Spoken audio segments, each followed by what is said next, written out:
Bonjour, donc Stéphane Marion, je suis maître de conférence à l'IAE, Université Jean Moulin Lyon 3.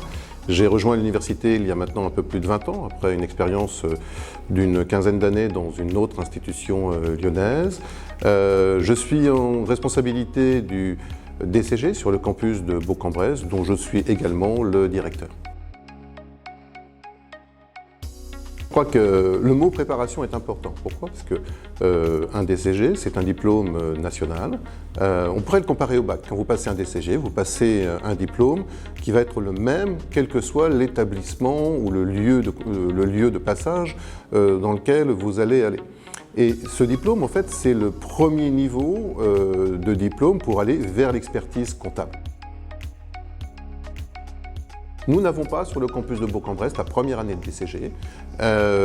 Nous accueillons des étudiants à partir de la deuxième année de DCG. Nous priorisons dans nos publics les étudiants qui ont fait un BTS de comptabilité ou un DUT GEA et qui souhaitent, je dirais, donner une nouvelle dimension à leur parcours en accédant à un Bac+3.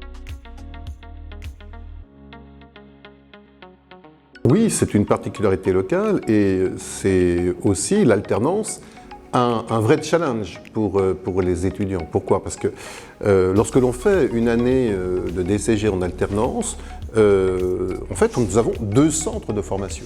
D'un côté, l'université, qui prépare aux unités d'enseignement que l'on va passer en deuxième ou troisième année, et puis de l'autre, l'entreprise, là où on va acquérir des savoir-faire très pratiques au travers de la tenue de comptabilité ou du contrôle de gestion ou d'autres activités encore que l'on peut trouver dans les alternances de DCG. On peut le décliner en plusieurs points. Tout d'abord, c'est d'amener nos étudiants à obtenir ce diplôme qu'est le DCG, qui, comme je disais auparavant, est la première étape pour aller vers l'expertise comptable, sachant qu'ensuite il y aura le DSCG avant de passer le diplôme du DEC, le diplôme d'expertise comptable. Cette préparation, elle a aussi pour objectif, comme notre diplôme étant en alternance, de permettre à nos étudiants, pendant les 2 années qui vont être sur le campus, de pouvoir s'immerger dans le monde de la comptabilité ou de la finance. Alors attention, on parle de diplôme de comptabilité et de gestion. Le G de gestion est important. Pourquoi? Parce que si certains de nos étudiants vont faire leur alternance en cabinet, d'autres vont faire leur alternance en entreprise sur des postes type contrôle de gestion.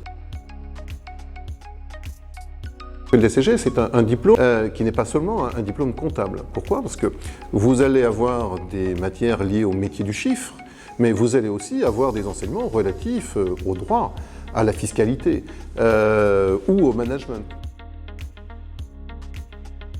C'est en fait la taille des promotions.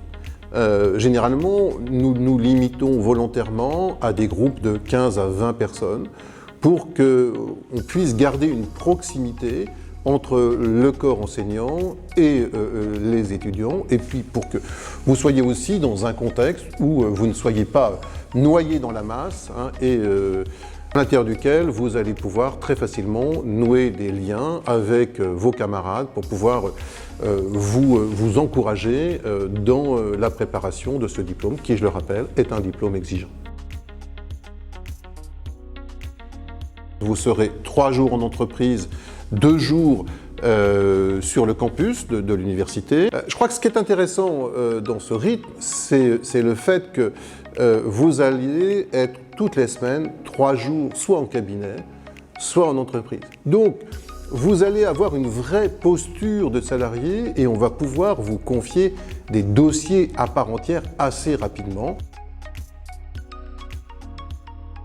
Tout d'abord, nous allons chercher des personnes qui ont fait soit un BTS CG de comptabilité de gestion, soit un DUT GEA, parce que ces 2 diplômes sont reconnus pour les équivalences qu'ils permettent d'obtenir.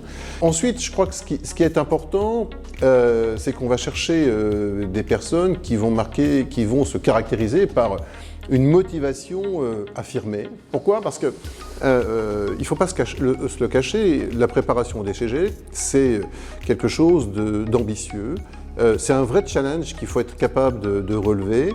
Et pour relever ce challenge, il faut avoir de l'énergie et il faut avoir de la volonté. Quand vous préparez un DCG, ce n'est pas que des moments de plaisir. Il faut bien le reconnaître. Pourquoi? Parce que on va être exigeant. Il y a une marge assez importante entre le niveau du BTS et le niveau exigé en DCG. Et il faut accepter de devoir consacrer du temps à sa préparation. Ça veut dire probablement un peu moins de loisirs et beaucoup d'investissements personnels en dehors des cours. Autre spécificité des admissions sur le campus, c'est que nous admettons aussi des étudiants, quelquefois en 3e année. C'est-à-dire que ça peut être intéressant pour certains étudiants qui ont fait 2 années de préparation classique au DCG, de se tester au cours de la 3e année, sur une année en alternance. L'intérêt, je crois que c'est avant tout de permettre de sanctionner tout le travail qui a pu être réalisé par l'étudiant au cours de ces 2 années sur le campus. On peut bien sûr avoir un accident au moment du DCG, ça arrive. D'ailleurs, c'est un diplôme dont le taux de réussite au niveau national est quand même relativement limité, puisque au niveau national, vous avez un taux de réussite qui est de l'ordre de 20% chaque année. Donc, on peut très bien s'être investi dans son CG, puis rater 1 ou 2 unités d'enseignement, c'est pas grave, puisqu'on peut les repasser les années suivantes. Mais l'intérêt du DUCG, si vous avez été investi pendant vos 2 années, c'est que ça va permettre, face à un employeur, de donner de la visibilité à tout le travail que vous avez fait sur le campus et aussi au niveau que vous avez pu avoir, puisque pendant cette année, vous allez avoir un contrôle continu qui permet aussi de donner de la visibilité à votre investissement et aux connaissances que vous avez pu acquérir. Vous ne devez pas avoir d'inquiétude. Pourquoi? Parce que nous allons vous accompagner. Nous avons la chance sur le campus de Bourg-en-Bresse d'avoir une cellule dédiée à l'accompagnement dans la recherche d'alternance. Nous avons plus de 230 alternants sur le campus et nous avons la chance d'avoir un portefeuille d'entreprises qui nous accompagne depuis maintenant un bon nombre d'années, qui est très important et qui nous permet d'ailleurs de proposer régulièrement des offres d'alternance aux candidats que nous recevons sur le campus. Il faut vous donner du temps pour trouver l'entreprise qui vous corresponde. Et le choix de l'entreprise que vous allez retenir pour faire votre alternance est essentiel. N'oubliez jamais que vous allez passer 2 ans avec cette entreprise et, si affinité, encore quelques années complémentaires. Ce qui veut dire aussi que vous devez conduire une vraie réflexion sur le type d'entreprise que vous voulez faire et sur le type de mission que vous voulez conduire au sein de ces entreprises. Et pour cela, les stages que vous avez pu faire durant votre DUT ou votre BTS doivent être des indicateurs importants. Vous avez déjà beaucoup appris sur ce que vous aimez et aussi sur ce que vous n'aimez pas. Donc, tirez-en des enseignements pour dessiner le profil d'entreprise entre guillemets idéal que vous souhaiteriez trouver pour votre alternance. Et plus vous aurez dessiné ce profil, plus on pourra d'ailleurs vous aider à trouver l'entreprise correspondant à vos attentes. Plusieurs parcours possibles. Certains ou certaines vont intégrer immédiatement le marché du travail. Alors pourquoi? Parce que nous sommes dans un secteur d'activité qui est en tension. Aujourd'hui, les cabinets comptables recherchent en permanence de nouveaux collaborateurs pour pouvoir compléter leurs équipes. Il en va de même des entreprises qui cherchent dans leur département comptabilité, finance, très souvent des personnes de niveau DCG pour pouvoir renforcer leurs équipes. Pour d'autres étudiants, la suite du DCG sur le campus de Bourg-en-Bresse, ce sera une inscription en DSCG. pour pouvoir préparer l'expertise comptable, tout du moins aller vers l'expertise comptable, parce qu'il y aura le DSCG, puis ensuite il y aura ce fameux diplôme, le DEC, auquel on va se préparer. Ce sera une poursuite d'études vers des masters en contrôle, en gestion ou en finance. On a des parcours très variés. Je crois que la réponse est facile, c'est oui, si vous avez un minimum d'ambition.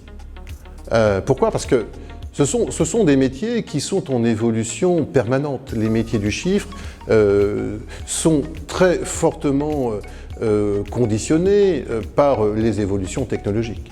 Et ces dernières années, le développement de l'intelligence artificielle a apporté de nouvelles perspectives qui n'existaient pas il y a 10 ans ou 15 ans, qui vont créer de nouvelles fonctions dans les entreprises et qui vont permettre, je dirais, à vos générations de pouvoir tracer de nouveaux parcours qui n'existent pas forcément encore aujourd'hui ou qui sont en émergence. Qu'est-ce qu'on constate aujourd'hui ? C'est qu'on va être sur des métiers qui vont demander de plus en plus de compétences d'analyse, qui vont demander de plus en plus de compétences de communication. On va sortir de la fonction purement technique pour aller vers des fonctions d'accompagnement des entreprises, de conseil aux entreprises, et dans ce domaine-là, il y a des boulevards, à vous de les prendre.